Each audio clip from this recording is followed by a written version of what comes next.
ജീവിതം ഒറ്റ ദിവസം കൊണ്ട് മാറ്റാൻ പറ്റുമോ? പറ്റില്ല അല്ലേ? പക്ഷേ small small changes big effect ലൈഫിൽ ഉണ്ടാക്കുന്ന പറയുന്നത്. ജീവിതത്തിലെ റിപ്പിൾ ഇഫക്റ്റിനെ കുറിച്ചാണ് സംസാരിക്കുന്നത്. അതിന് റിപ്പിൾ ഇഫക്റ്റ് എന്താണെന്ന് നോക്കിയാലോ, നമ്മൾ കുളത്തിലൊരു കല്ലെടുത്തിടുന്നു കേട്ടോ. അപ്പോൾ കുളത്തിൽ കല്ലെടുത്തിടുമ്പോൾ വാട്ടർ വേവ്സ് ഇങ്ങനെ ചുറ്റും ചുറ്റും സർക്കിൾ ചെയ്യാനായിട്ട് നമുക്ക് കാണാം അല്ലേ? ആ ഒരു ഇഫക്റ്റ് ചുറ്റും റൗണ്ടായിട്ട് വൃത്തങ്ങളായിട്ട് രൂപാന്തരപ്പെടും.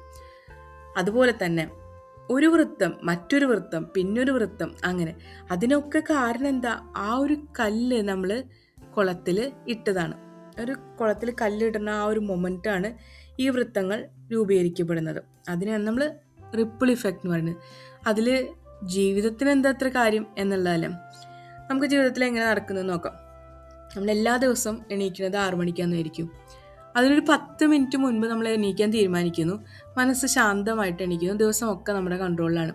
ഇനി വേറൊരു കാര്യം, ചില ആളുകൾ സ്വയം കുറ്റപ്പെടുന്ന ആൾക്കാരുണ്ടാവും. എന്ത് കാര്യം ചെയ്താലും ശരിയാവില്ലേ, എനിക്ക് മാത്രം എന്താ ഇങ്ങനെ.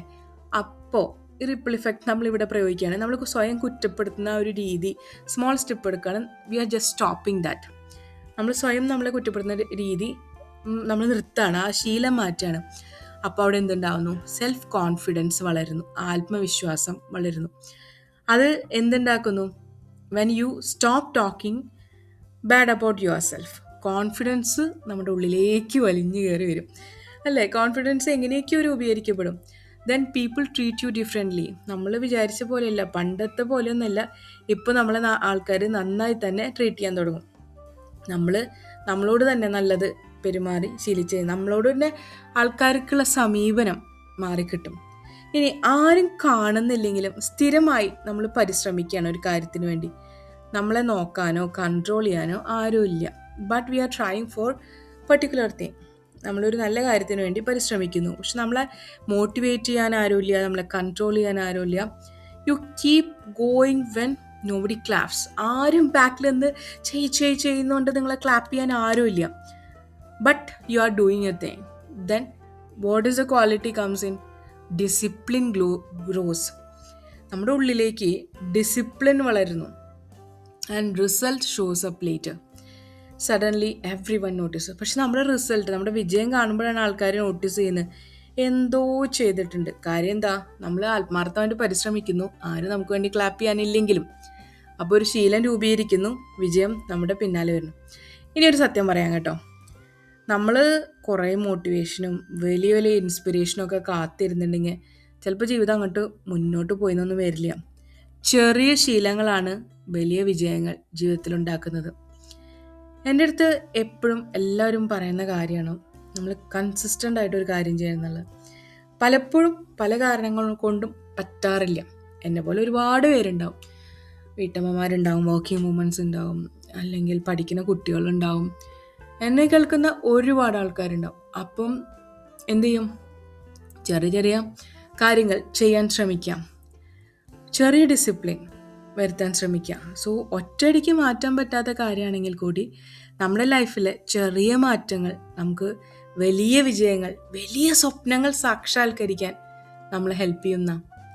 പിന്നെ ഒരു കാര്യം, കൺസിസ്റ്റൻ്റ് ആയിട്ട് ഒരേ കാര്യം ചെയ്താൽ ബോറടിക്കൂലേ? എനിക്ക് ബോറടിക്കും, എല്ലാവർക്കും ബോറടിക്കും. പക്ഷേ അതിലാണ് റിസൾട്ട് ഉള്ളതെന്ന് എല്ലാവരും പറയുന്നത്. നമ്മൾ കൺസിസ്റ്റൻ്റ് ആയിട്ട് കാര്യങ്ങൾ ചെയ്താൽ അതിന് ബെറ്റർ റിസൾട്ട് ഉണ്ടാവും എന്ന് പറയുന്നത്. So we shall try that. പിന്നെ ഇന്ന് ചെയ്യണ ഒരു കാര്യമില്ലേ, അതാണ് നാളേക്കുള്ള ബേസ്. അതാണ്, അങ്ങനെ തന്നെയാണ്. നമ്മളൊരു കാര്യം ചെയ്തിട്ടുണ്ടെങ്കിൽ പിന്നെ നമ്മുടെ ഒരു എഫേർട്ടും വെറുതെ ആവില്ല കേട്ടോ. നമ്മൾ വിചാരിക്കും എപ്പോഴും നമ്മൾ ഇത്രയൊക്കെ എഫേർട്ട് എടുത്തു നമുക്കൊന്നും നല്ലതുണ്ടാവണില്ലല്ലോ എന്ന്.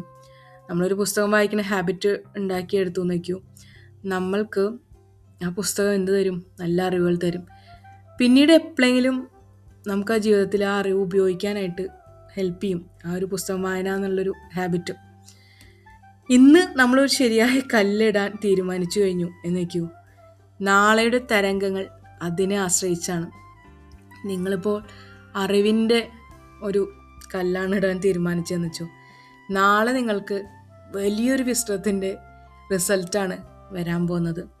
അപ്പോൾ നിങ്ങൾക്കിപ്പോൾ ചെറിയ സ്റ്റെപ്പ് എടുക്കാൻ പറ്റുള്ളൂ എന്ന് വെച്ചൊന്നും വിഷമിക്കേണ്ട കേട്ടോ. പക്ഷെ കൺസിസ്റ്റൻ്റായിട്ട് ചെയ്യാൻ ശ്രമിക്കാം. പിന്നെ റിസൾട്ടിനെ നമ്മൾ പ്രതീക്ഷിച്ചുകൊണ്ട് തന്നെ ചെയ്യുക. പക്ഷെ പരിശ്രമം നിർത്താതെ തുടർന്നുകൊണ്ടേയിരിക്കുക. റിപ്പിൾ ഇഫക്റ്റിനെ പറ്റിയിട്ട് ഇതൊക്കെയാണ് എനിക്ക് അറിയുന്നത്.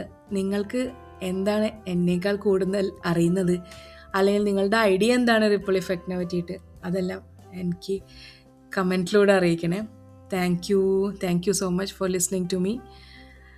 ഇതിനെക്കുറിച്ച് കുറച്ച് നന്നായി പറഞ്ഞു എന്ന് ഞാൻ വിചാരിക്കുന്നു.